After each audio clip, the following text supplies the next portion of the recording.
Dia dari dulu tidak pernah beribadah. Dia tidak pernah beribadah sama sekali.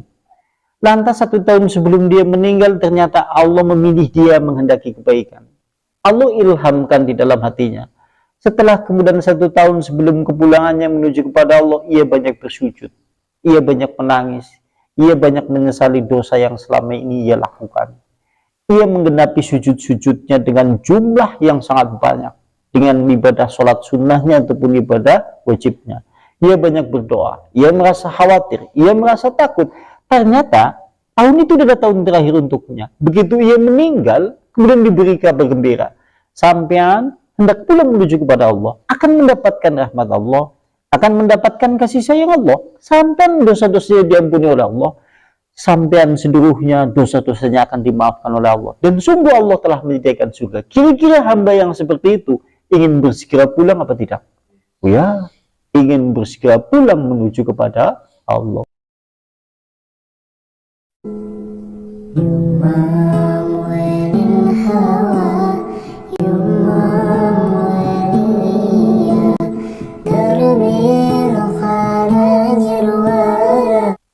Faslun hadal hadis, hadis ini wa in kana mufsiran mabniyan, hadis ini memperjelas keadaan uraian di atas pada minggu yang kemarin.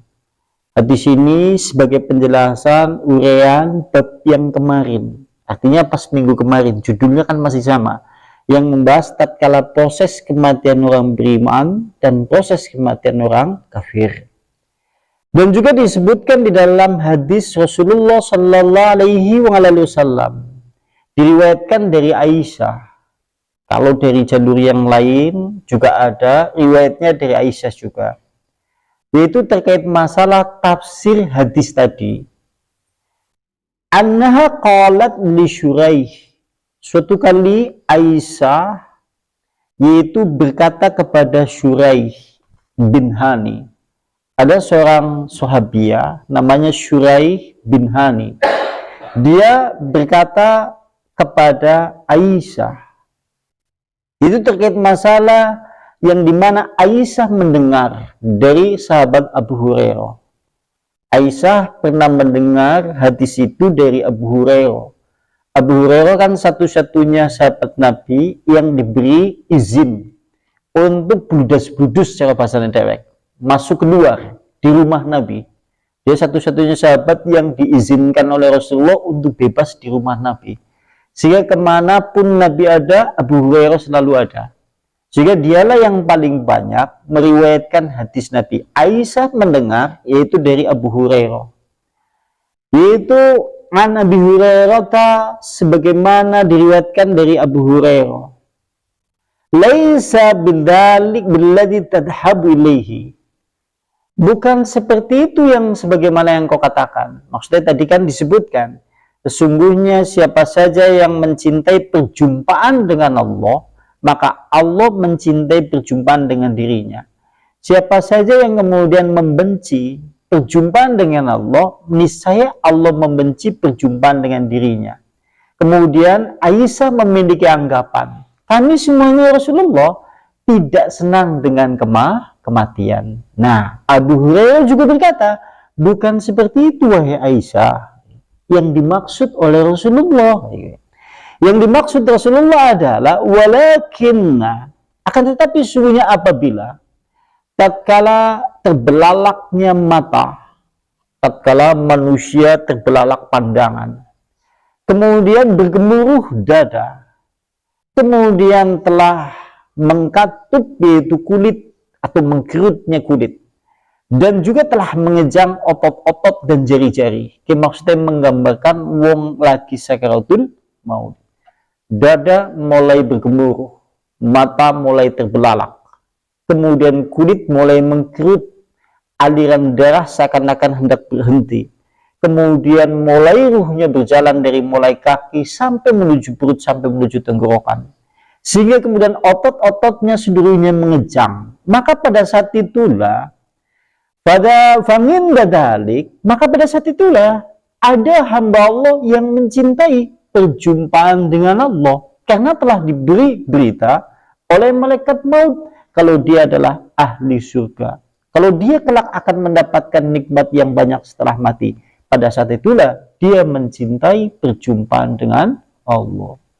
Mulane orang mukmin tatkala kemudian dicabut nyawanya karena saking gembiranya dengan berita yaitu rahmat dan berita maghfirah dari Allah Subhanahu wa taala, rasa sakitnya kemudian terkalahkan oleh rasa cintanya ingin segera berjumpa dengan Allah. Maksudnya seperti itu.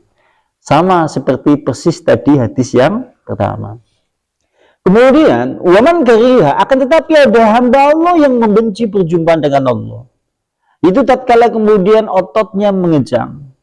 Kemudian urat-uratnya juga mulai mengejang. Matanya terbelalak, dadanya bergemuruh, dan kemudian nyawa mulai bergerak mulai dari kaki menuju ke atas. Maka pada saat itulah dia diberi kabar gembira tentang segala azab dan murka Allah Subhanahu wa taala. Maka pada saat itulah hamba itu tidak mencintai perjumpaan dengan Allah Subhanahu wa taala. Sebagaimana penjelasan hadis tadi. Artinya hadis ini sama persis sebagaimana penjelasan tadi di atas, ya.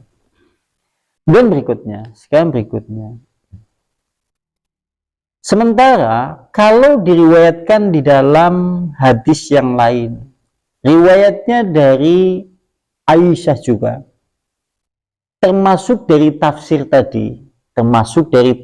hadis tadi, annaha qalat, sesungguhnya Aisyah berkata, idza aradallahu binabdin khairan, jika Allah Subhanahu wa taala menghendaki kebaikan kepada hamba, jika Allah Subhanahu wa taala menghendaki kebaikan bagi hamba, qayyadha lahu qabla mautihi, maka Allah Subhanahu wa taala menitahkan sebelum kematiannya 1 tahun malikan, yaitu seorang malaikat. Kalau dalam hadis ini disebutkan, disandarkan kepada kitab Al-Qurtubi, sesungguhnya jika Allah menghendaki kebaikan bagi hamba, maka 1 tahun sebelum meninggal Allah menitahkan malaikat kepadanya. Kalimatnya seperti itu. Lantas kemudian malaikat itu membimbingnya atas perintah Allah dan memberi taufik atas perintah Allah kepada hamba itu. Hatta yakulun nas, sehingga manusia kemudian berkata tatkala hari kepulangan dia, mata fulan khair, sungguh dia mati sebaik-baiknya. Kalau di dalam hadis ini lebih ngeri lagi, kita tidak tahu jadwal kematian kita semuanya. Kalau dalam hadis ini, jika Allah menghendaki kebaikan bagi hamba, maka Allah mengutus malaikat 1 tahun sebelum dia meninggal, kalau dalam hadis ini, untuk yaitu menitahkan dia, untuk memberi taufik yang diperintahkan oleh Allah, untuk kemudian mengilhamkan kepada hamba itu untuk bertobat, untuk bersujud, untuk menyembah kepada Allah, untuk banyak beribadah 1 tahun sebelum dia meninggal, sehingga tatkala dia mati dalam keadaan betul-betul bertobat kepada Allah Subhanahu wa taala, sehingga manusia tetangganya, kawannya berkata dia mati sebaik-baik dengan meninggal. Kan lucu-lucuan, seakan-akan pas kan di hadis yang dulu disinggung di bab awal. Dulu kan pernah ada bab su'ul khotimah, kami husnul khotimah. Dalam hadis itu disebutkan, inna rajula, sesungguhnya seorang laki-laki betul-betul beramal dengan amalan surga sepanjang hidupnya, tetapi kemudian ternyata ketentuannya telah mendahuluinya, takdir Allah telah mendahuluinya, maka sebelum mati ia kemudian beramal dengan amalan neraka, kemudian dia masuk ke dalam neraka. Dalam bab dulu pernah disinggung sehingga seperti itu. Kalau di dalam hadis ini langsung ada kalimat spesifiknya, 1 tahun sebelum dia meninggal. Jenengan bayangna sekarang, jangan-jangan kita memiliki tahun ini dia tahun terakhir, bulannya aja ngasih disiak-siak nak ngaji ngantuk. Aduh, wow, sih coba kalian bayangkan kalau seandainya kesempatan 1 tahun ini 1 tahun yang terakhir, coba bayangkan kalau satu saat kemudian kita ngaji ngantuk.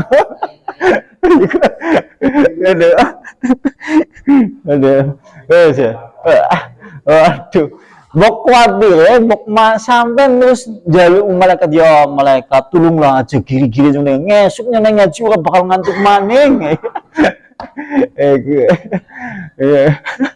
Nah, kalimat di sini kayak gini. 1 tahun sebelum dia meninggal, kemudian Allah Subhanahu wa taala menitahkan kepada malaikat untuk memberi hidayah taufik. Kita tahu, jika Allah hendak memberi hidayah kepada manusia, siapa yang hendak menghalanginya? Kalaupun seandainya manusia berkumpul seluruhnya, baik yang ada di langit ataupun di bumi makhluk-makhluk Allah, untuk menghalangi supaya dia tidak mendapat petunjuk. Tapi jika Allah berkehendak, maka tidak ada yang mampu menghalanginya. Bukankah di bab sebelumnya yang semisal dengan pembahasan yang kita singgung, bab sebelumnya telah disinggung, dulu ada orang yang pernah membunuh yaitu 100 orang. Tapi dia ternyata kemudian menjadi ahli surga. Artinya apa? Sebelum dia meninggal, diilhamkan oleh Allah melalui malaikat-malaikatnya, yaitu agar dia bertobat, agar dia memohon ampun, agar dia kemudian memperbaiki dirinya, agar dia mau kemudian memohon ampunan dengan sungguh-sungguh pertobatannya kepada Allah. Maka kemudian dia masuk ke dalam surga. Mulanya kalau kita hari ini yang sudah mendirikan sholat, sudah bermajelis taklim, sudah melakukan kebaikan-kebaikan yang lain, permasalahannya adalah jangan sampai tidak istiqomah. Istiqomah kan mandek-mandek. Setahun siki ngaji ngesuk rong tahun berai. Sing kita khawatirkan kalau kita dihadapkan kepada hadis ini, jangan-jangan tatkala ia berhenti dari kebaikan yang ia lakukan, jangan-jangan itu adalah tahun yang terakhir tatkala kemudian dia hidup. Maksudnya seperti itu. Coba bayangkan, jebulannya mau sergap-sergap terus mandek, jebulannya kayak tahun terakhir. Tahun terakhir di dalam hidup. Karena kita tahu di dalam hadis ini seperti itu. Maka kita berlindung kepada Allah, mudah-mudahan Allah memberikan rahmat kepada kita semuanya. Mulanya manusia sebelum meninggal, Rauli menghukumi langsung sampai ahli neraka. Gak boleh. Kan seperti itu. Sampai melihat siapa saja sekalipun hari ini tidak sholat, tidak mengaji, sampai Rauli memvonis. Sampai jelas mesti ahli neraka. Sebelum meninggal, Rauli. Kecuali kalau dia sudah meninggal, dia meninggalkan kewajiban-kewajibannya sampai uli. Tapi uli ini secara syariat, secara hakikat ya kita tidak tahu, urusan Allah. Kita menghukuminya hanya sisi tauhid. Tapi nek siki pada urip ya uli.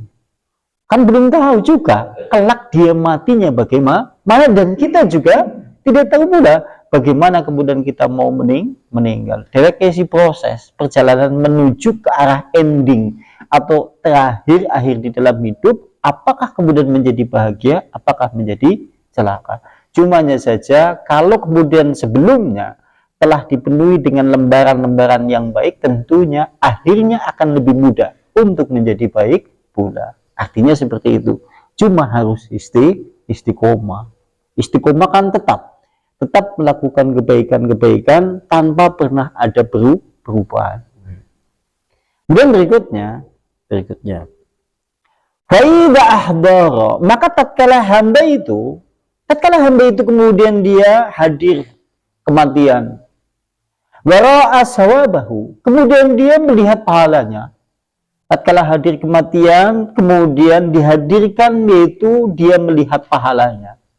Dan melihat pula yaitu janji-janji Allah Subhanahu wa taala yang Allah janjikan untuknya, sehingga pada saat itulah dia tahawwanga nafsahu, maka kemudian dia sangat rindu jiwanya, yaitu tahawwanga nafsuhu, dia sangat rindu jiwanya untuk ingin bersegera pulang menuju kepada Allah.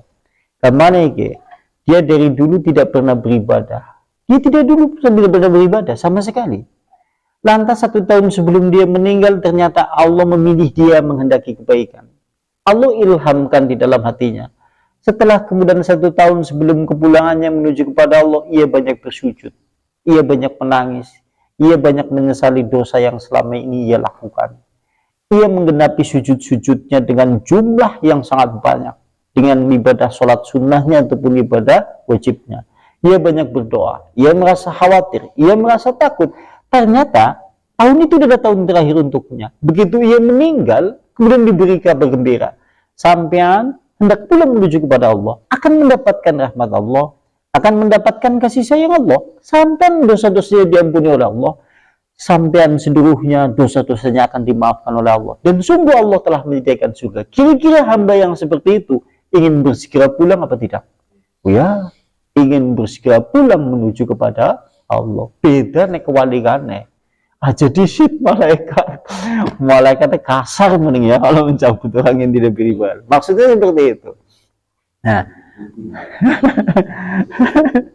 kemudian berikutnya, maka pada saat itulah inilah yang dimaksud ahabaliko Allahi. Inilah yang dimaksud siapa saja yang mencintai perjumpaan dengan Allah. Niscaya Allah mencintai perjumpaan dengannya. Nah, ini yang dimaksud, yaitu Allah mencintai perjumpaan dengannya dan dia mencintai perjumpaan dengan Allah. Kemudian berikutnya, wa idza radallahu bi'abdihi syarron. Sekarang kebalikannya. Jika Allah Subhanahu wa taala menghendaki bagi hamba keburukan. Jika Allah Subhanahu wa taala menghendaki keburukan bagi hamba, maka kemudian qayyadallahu qabla mautihi bi'amin syaitana. Maka Allah Subhanahu wa taala akan yaitu menitahkan syaitan untuknya 1 tahun sebelum dia meninggal. Kalimatnya seperti itu. Kalau Allah menghendaki keburukan kepada hamba, Allah menitahkan syaitan untuknya 1 tahun sebelum dia meninggal, kalau dalam kitab ini menurut Imam Al-Qurtubi dalam hadis ini. 1 tahun sebelum dia meninggal, Allah kemudian menitahkan setan untuknya, sehingga setan bisa menyesatkan dirinya, bisa membuat dia bingung, bisa membuat dia melihat petunjuk adalah kesesatan, kesesatan adalah petunjuk. Wah, naudzubillah min dzalik. Bukankah panjenengan telah disuguhi kisah di mana orang-orang yang dulu pernah diisi dengan lembaran-lembaran suci, yaitu seakan-akan lembaran orang-orang soleh, tapi akhir hidupnya ditutup dengan amalan ahli neraka, lantas kemudian dia menjadi ahli neraka. Sebagaimana di bab sebelumnya telah disinggung, yaitu muadzin sing 20 tahun dheweke kemudian jadi muadzin selama 20 tahun. Suwe ndak? Suwe. Dia sudah menjadi muadzin 20 tahun, tapi ternyata ditutup dengan akhir hidup dia meninggal dan keluar dalam keadaan murtad karena menikahi orang Nasrani. Di bab sebelumnya telah disinggung. Bukankah ada yang seperti itu? Dan banyak kisah-kisah yang seperti itu, yang tadinya dia adalah orang soleh, kemudian ternyata setelah itu kemudian ia tutup akhir hidupnya dengan lembaran-lembaran yang hitam, sehingga ditutup pula akhir hidupnya dengan sesuatu yang hitam, sehingga dia mati tanpa membawa keimanan. Yang kita khawatirkan kalau suatu saat kemudian kita tidak sedang istiqomah, kita tidak sedang giat-giatnya dalam beribadah, jangan-jangan itu adalah hari terakhir, tahun terakhir, atau minggu-minggu terakhir di dalam hidup. Kita kan rahasia, semuanya yang ada di masjid ini, semua terhadap permasalahan kematian itu rahasia semuanya, dan kita tidak tahu pula bagaimana kemudian cara Allah Subhanahu wa taala mengakhiri ajal itu tiba untuk kita semuanya. Nek dewek berharap sih kepenginnya lagi ngaji ninggal, lagi sujud ninggal, lagi ndonga ninggal. Kita mengendaki yang seperti itu, tapi Allah Subhanahu wa taala yang memiliki takdir, memiliki ketentuan, dan kita disuruh untuk berusaha semaksimal mungkin untuk supaya takdir yang suatu saat kemudian kita kehendaki sesuai dengan keinginan itu terjadi. Kita harapkan kan seperti itu, tapi semuanya itu adalah rahasia dari Allah. Ya, coba bayangkan, kayak ngapa sedih wong lah, wisuwe ibadah kambi Allah, wisuwe suwe menjadi ahli ilmi sudah lama, tapi ternyata 1 tahun sebelum dia meninggal, dia akhirnya berani meninggalkan sholat. Dia berani kemudian meninggalkan sholat sampai beberapa kali. Sampai akhirnya tatkala hari terakhir ternyata betul-betul meninggalkan sholat. Kemudian ia tutup dengan hari di mana dia menjadi seorang yang meninggalkan sholat, kemudian dia mati. Naudzubillah summa naudzubillah. Ini yang kita takutkan, rahasia yang seperti ini yang sangat ditakutkan oleh ulama-ulama zaman dahulu. Ulama-ulama zaman biyen kalau bahas masalah hal yang berkaitan dengan masalah ini, mereka itu sangat takut. Karena masing-masing manusia tidak ada yang mengetahui rahasia kehidupan dan rahasia kematian yang akan menimpa pada dirinya.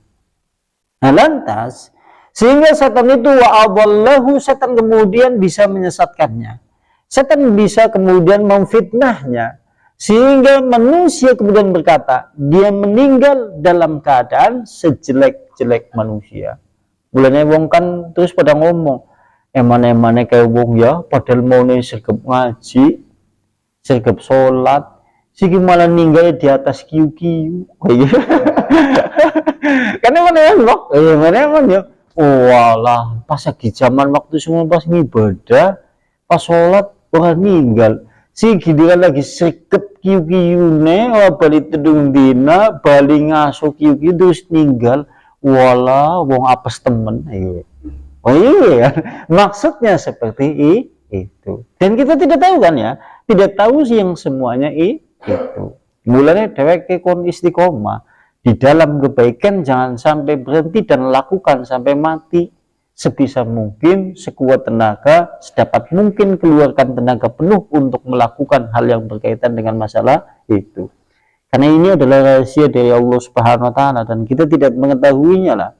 Akhir hidup dari masing-masing kita kelak akan diakhiri dalam kondisi yang bagaimana, tempat dan waktu yang telah Allah tentukan, dan tidak ada seorang pun yang mengetahui semuanya itu.